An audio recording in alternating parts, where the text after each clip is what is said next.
Hi everyone, my name is Alyssa. I'm here at the plant farm and I'm going to show you how to make a spring basket. So this one is going to be an upright planter, and the goal is that later on in the spring it will be big and full and beautiful and just the perfect showcase for sitting on your porch. Right now it's not going to look very exciting because we're gearing towards that beautiful later on. Now I've already prepped our basket here. This one is a 15-inch fiber pulp pot. And what's nice about fiber pulp is we can just kind of set it into something else. For example, I have a couple planters that I've already put together on the side, like this one. And they set very nicely into ceramic or plastic pots. So if you want to use your same pot year after year, but switch out the plants in it, this is a great way to do that without having to be filling the entire pot with soil and possibly causing damage to your pot, because at the end of the year you want to empty it so it doesn't freeze and crack.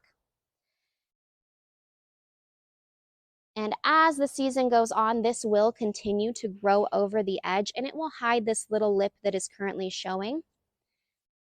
So that's not a big deal to be considered. Also in this pot, I have a systemic granule. This is going to help keep your plants nice from all of those insects that might come to nom on it. And I just follow the package instruction. Bonide is a great product. We love working with their stuff. We also have a slow release fertilizer in here, and that's going to just kind of ensure that your plants are being fed and properly cared for throughout the season. This is nice because you don't have to constantly be reapplying. However, if you are using petunias or calibrachoa, also known as million bells, in your pot, you'll definitely want to get probably a petunia feed to kind of help amend the iron in there. If your petunias aren't getting enough iron, they'll start to turn yellow. They won't grow as full or as long. And they also will tend to have those dead heads stick on. To get petunias to rebloom, you have to pull those blooms off. So it's a little nice to have this product, which will help kind of ensure the wind will help you out with that deadheading process. So in putting together a planter, you want to keep a lot of things in mind. First thing is, how much light do you have in your space?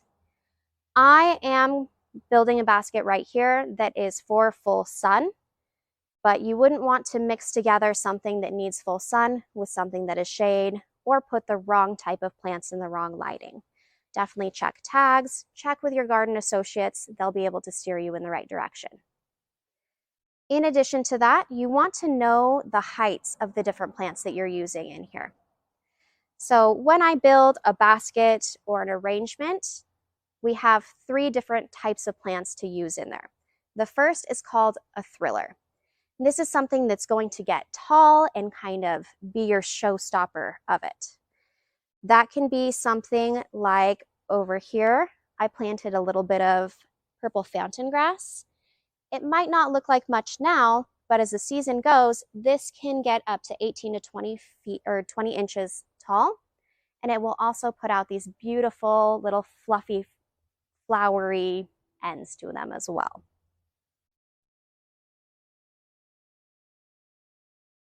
The next piece that goes in your arrangement or basket is going to be a filler. And this is just something that gets kind of bushy, fills up that space, doesn't get as tall as your thriller does, but does a good job of really showcasing your basket. And the last thing is going to be your spiller. So these are things that are going to trail over the edge of your basket, kind of hide that edging and really just add a nice look to it. You also want to be aware of color in this. I like to pick a kind of color theme, but pull different pops from it. So in this basket, I'm sticking to this beautiful pink. We have oranges in here and kind of yellows and blues. So those colors that just kind of pop with each other, or you can choose something that's a little more cohesive. It's up to you. But I would really pay attention to the outside of your house, the color of your pot. All of these things can make a really big difference in the end look of your basket. So knowing all of that, I have picked out my thriller to be this Canna. She doesn't look like much now, but she will grow to be 30 to 48 inches tall and get beautiful orange flowers to kind of play off of these bidens in here. So I pull it out and we're going to break up those roots and stick it right in the center of the pot. Now, if you have a backing or someplace where you won't see all the way around the pot, you can definitely choose to push everything back and have that thriller in the very back part. Or if you're doing, a gift basket or something like that, that's a great idea. In this one, I'm making it one that you can walk all the way around the basket and look the same no matter what angle you are peeking at. I also chose 2 different fillers. The first is going to be this upright Lobelia. Lobelia does come in different habits, so be sure that you are choosing an upright if you're using it as a filler, as opposed to one of the trailing varieties.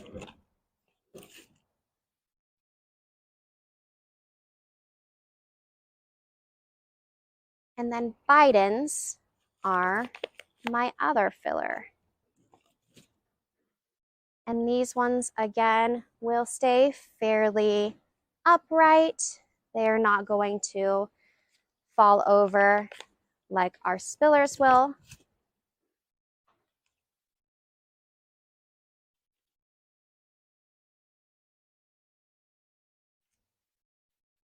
So I'm trying to kind of encase our thriller with our fillers. There's definitely room to grow here, but you have a pretty even amount on each side. And then when I take my spillers, I'm also going to spread them out a little bit as well.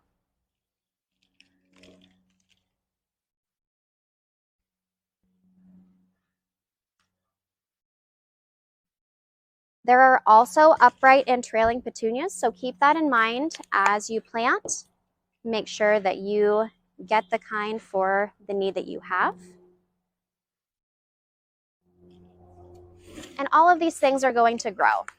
So if it doesn't look super awesome and full right now, trust me, it's better to err on the side of not having too much in here.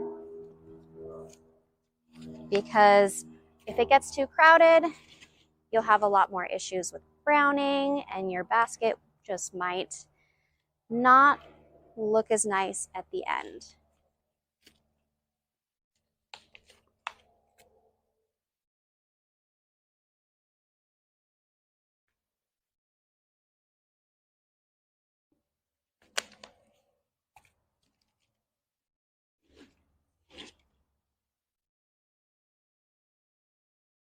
So I did bring extra soil here in case there were any spots where I needed to kind of fill in. I would then water this basket in nicely and put it someplace where it has time to grow big and beautiful. Definitely right now, while we are in early spring, because it just turned April here in Spokane, you would want to protect this. So wind, snow, frost, all of this is going to be your enemy. You can leave it out during the day. At night, you want to put it someplace where it's nice and warm and protected. A garage works perfectly fine. And as the season goes on, you'll just have this beautiful showcaser for your front porch. Thank you guys for joining us today.